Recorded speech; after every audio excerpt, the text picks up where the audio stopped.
MTV news Kannada ವಾಹಿನಿಗೆ ಸ್ವಾಗತ.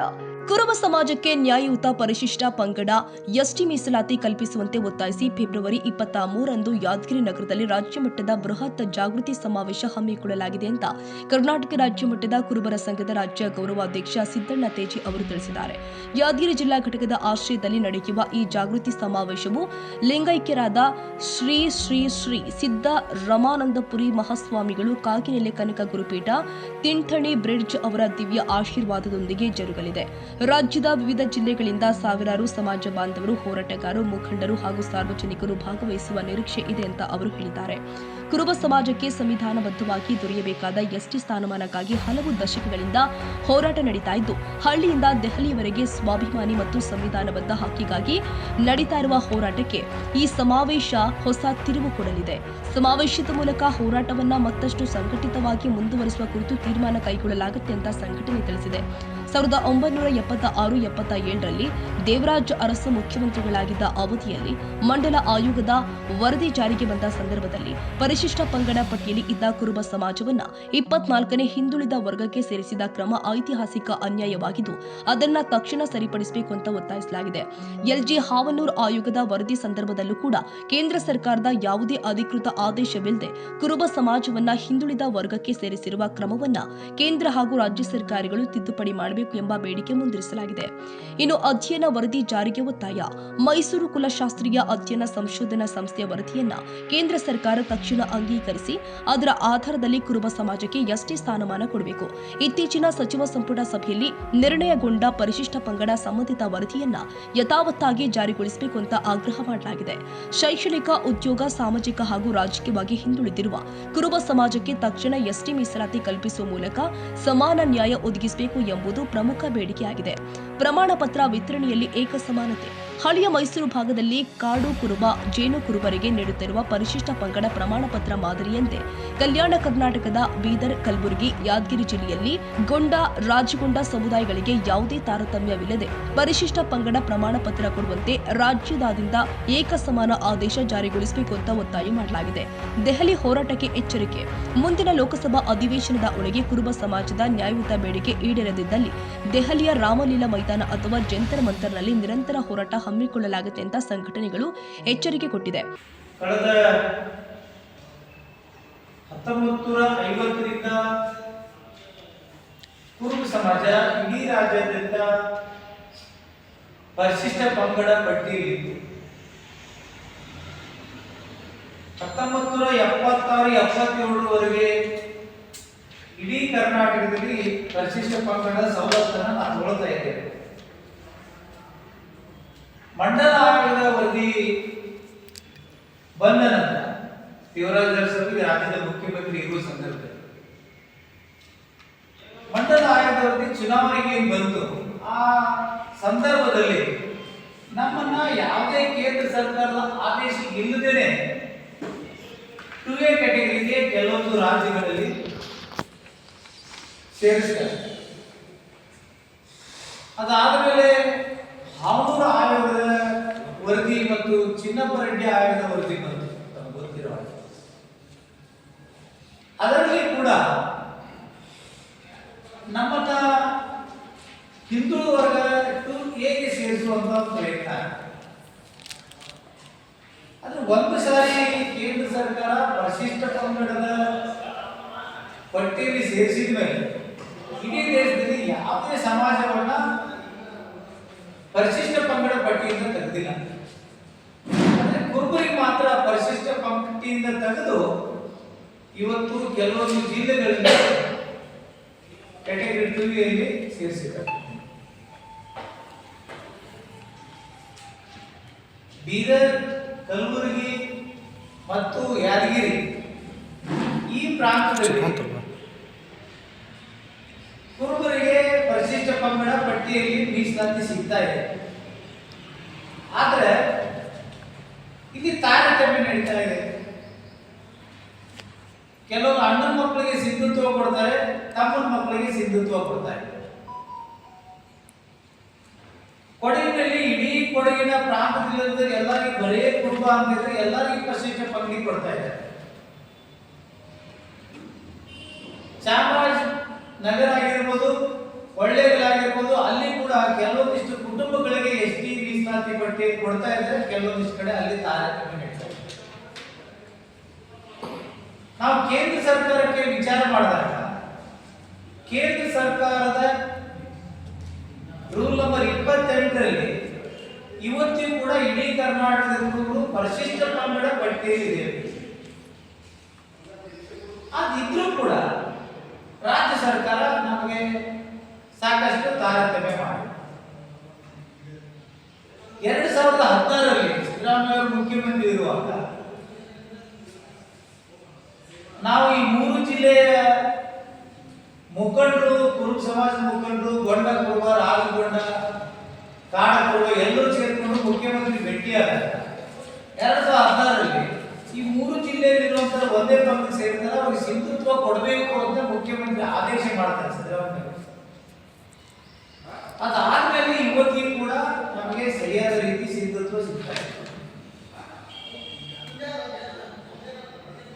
ಮತ್ತೆ ಕುಲಶಾಸ್ತ್ರ ಅಧ್ಯಯನ ವರದಿ ಆಗಬೇಕು ಅಂತಂದ್ರೆ ಇಡೀ ರಾಜ್ಯದಲ್ಲಿ ಇಲ್ಲಿವರೆಗೆ ಪರಿಶಿಷ್ಟ ಪಂಗಡದಲ್ಲಿ 50 ಸಮಾಜಗಳಿಗೆ ಪರಿಶಿಷ್ಟ ಪಂಗಡ ಪಟ್ಟಿಯಲ್ಲಿ ಇವತ್ತು ಎಸ್.ಟಿ ಕೊಟ್ಟರು ಕೂಡ ಅವ್ರದ್ದು ಯಾವುದು ಕುಲಶಾಸ್ತ್ರ ಅಧ್ಯಯನ ವರದಿ ಇಲ್ಲ. ಯಾಕೆ ಕುರುಬರಿಗೆ ಮಾತ್ರ ಪರಿಶಿಷ್ಟ ಪಂಗಡ ಪಟ್ಟಿ ಸೇರಿಸಿದಾಗ ನೀವು ಕುಲಶಾಸ್ತ್ರ ಅಧ್ಯಯನ ವರದಿ ಬೇಕು ಅಂತ ಹೇಳ್ತೀರಿ, ನೀವು 2 ನೀವು ಎಸ್.ಟಿ ಬರಬಾರ್ದು ಅಂತ ಹೇಳ್ತೀರಿ. ನೀವೇ ನಿರ್ಧಾರಗಳು ಮಾಡಿದ್ರೆ ಈ ಕಾನೂನು ಯಾಕಬೇಕು, ಸಂವಿಧಾನ ಯಾಕಬೇಕು, ಮತ್ತೆ ಈ ಲೋಕಸಭೆ ಯಾಕಬೇಕು? ಇಲ್ಲಿರೋರು ನೀವು 4 ಮಂದಿ ಕುರುಬರಿಗೆ ಎಸ್.ಟಿ ಕೊಡೋದ್ರಾಗ ತಾರತಮ್ಯಗಳನ್ನ ತೋರಿಸಿದ್ರೆ ಮತ್ತೆ ಸಂವಿಧಾನ ಯಾಕಬೇಕು? ಮತ್ತು ಶೈಕ್ಷಣಿಕವಾಗಿ ಅತ್ಯಂತ ಹಿಂದುಳಿದ ಯಾವ ಸಮಾಜ ಇದ್ರೆ ಅದು ಕುರುಬ ಸಮಾಜ. ಆರ್ಥಿಕವಾಗಿ ಅತ್ಯಂತ ಹಿಂದುಳಿದಂತ ಸಮಾಜ ಯಾವ್ದಿದ್ರೆ ಅದು ಕುರುಬ ಸಮಾಜ. ರಾಜಕೀಯವಾಗಿ 60-70 ಲಕ್ಷ ಕುರುಬರಿದ್ರು ಕೂಡ 10-12 ಕಡೆ ಎಂ.ಎಲ್.ಎ ಆಗ್ತಾ ಇಲ್ಲ. ನಾವು ರಾಜಕೀಯವಾಗಿ ಕೂಡ ನಮಗೆ ಅನ್ಯಾಯ. ಹಂಗಾಗಿ ನಾವು ಇದೇ ತಾರೀಕು 23ರಂದು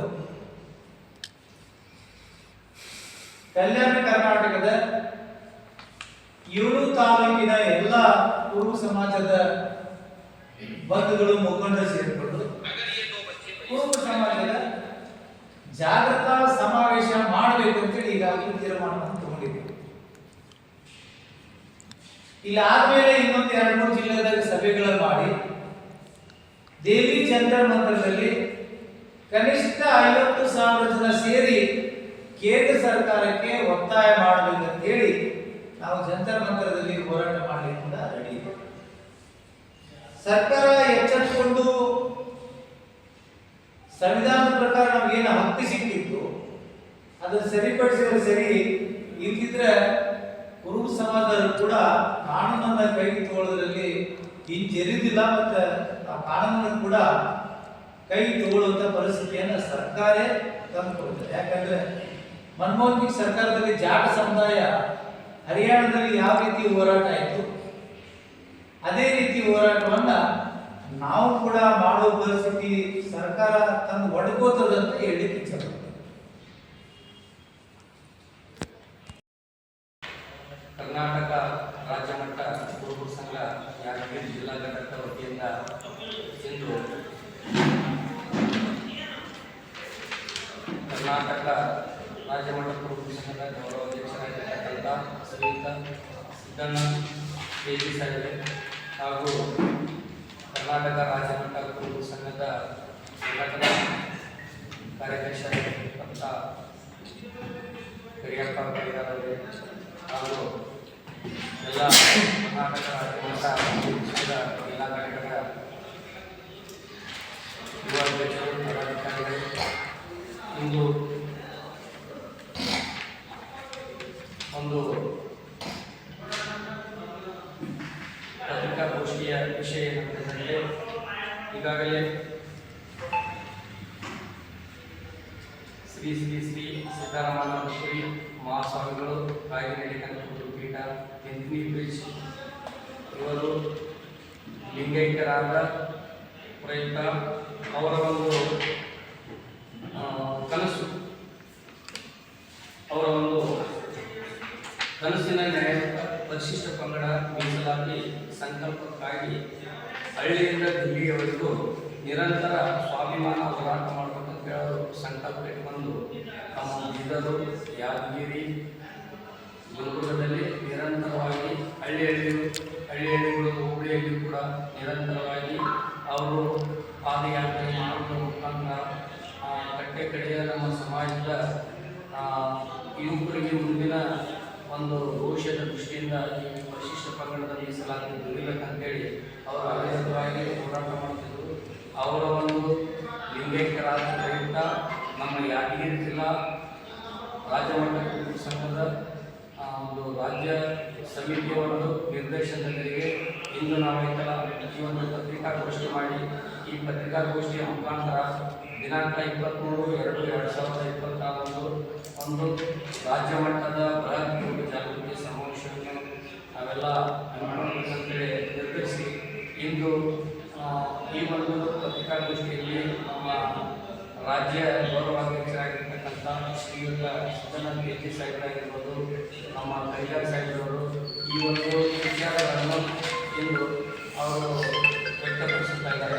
ಆದ್ದರಿಂದ ಮುಂದಿನ ದಿನಗಳಲ್ಲಿ ನಾವು ಯಾದಗಿರಿ ಜಿಲ್ಲೆಯ 6 ತಾಲೂಕಿನ ಎಲ್ಲ ಸಮಾಜದ ಯುವಕರು ಹಿರಿಯರು ಇದು ಒಂದು ನಮ್ಮ ನ್ಯಾಯವಾದಂಥ ಅತಿ ಜರುದಾಗಿ ನಮ್ಮ ರಾಜಕೀಯ ಕ್ಷೇತ್ರದಲ್ಲಿ ಆಗಿರ್ಬೋದು, ಸಾಮಾಜಿಕ ಶೈಕ್ಷಣಿಕವಾಗಿ ಔದ್ಯೋಗಿಕವಾಗಿ ಎಲ್ಲ ರಂಗದಲ್ಲಿಯೂ ಕೂಡ ನಮಗೆ ಭಾಳ ನಾವು ಹಿಂದುಳಿದ್ವಿ. ಆದ್ದರಿಂದ ನಮಗೆ ನ್ಯಾಯಯುತವಾದಂಥ ಹೋರಾಟ ಆಗಲೇಬೇಕನ್ನೋ ಒಂದು ಸಂಕಲ್ಪದೊಂದಿಗೆ ನಾವೆಲ್ಲ ಹಿರಿಯರು ಶ್ರಮಿಸಿ ಈ ಒಂದು ಕಾರ್ಯಕ್ರಮ ಯಶಸ್ವಿ ಮಾಡಬೇಕಂತೇಳಿ ನಾವು ಸಂಕಲ್ಪ ಪಟ್ಟು ಈ ಪತ್ರಿಕಾಗೋಷ್ಠಿಯನ್ನು ನಾವು ಮಾಡ್ತಾ ಇದ್ದೀವಿ. ಈ ಸಂದರ್ಭದಲ್ಲಿ ರಾಜ್ಯ ಗೌರವಾಧ್ಯಕ್ಷ ಸಿದ್ದಣ್ಣ ತೇಜಿ, ರಾಜ್ಯ ಸಂಘಟಕರು ಕರಿಯಪ್ಪ ಕರಿಗಾರ್, ಜಿಲ್ಲಾ ಗೌರವಾಧ್ಯಕ್ಷ ಪರಸಣ್ಣಗೌಡರು, ಜಿಲ್ಲಾಧ್ಯಕ್ಷ ಶಿವಕುಮಾರ್ ಮುನಗಲ್, ಜಿಲ್ಲಾ ಉಪಾಧ್ಯಕ್ಷ ರಾಘವಂಕ ಪಾಟೀಲ್ ಜೈಗ್ರಾಮ, ಜಿಲ್ಲಾ ಕಾರ್ಯಾಧ್ಯಕ್ಷ ಭೀಮು ಪೂಜಾರಿ, ಯುವ ಘಟಕ ಜಿಲ್ಲಾಧ್ಯಕ್ಷ ನಿಜಲಿಂಗಪ್ಪ ಸಂಬ್ರ, ರವೀಂದ್ರ ಕುಮಾರ್ ಕಡೇಚೂರು, ತಾಲೂಕು ಅಧ್ಯಕ್ಷ ಸಿದ್ದು ಪೂಜಾರಿ, ಪ್ರಧಾನ ಕಾರ್ಯದರ್ಶಿ ಸಿದ್ದನಗೌಡ ಹುಣಸಗಿ, ತಾಲೂಕು ಪ್ರಧಾನ ಕಾರ್ಯದರ್ಶಿ ಗಿರೀಶ್ ಕವಡೆ, ಶಹಾಪುರ ತಾಲೂಕು ಅಧ್ಯಕ್ಷ ರೇವಣಸಿದ್ದಪ್ಪ, ದೇವೇಂದ್ರಪ್ಪ ಮಾಳಿಗಿ, ಬೀರಪ್ಪ ನಸಲವಾಯಿ, ಮಾಳಪ್ಪ ಪೂಜಾರಿ ಬಬಲಾದ, ತಾಯಪ್ಪ ಕರಣಗಿ ಸೇರಿ ಹಲವರು ಉಪಸ್ಥಿತರಿದ್ದರು.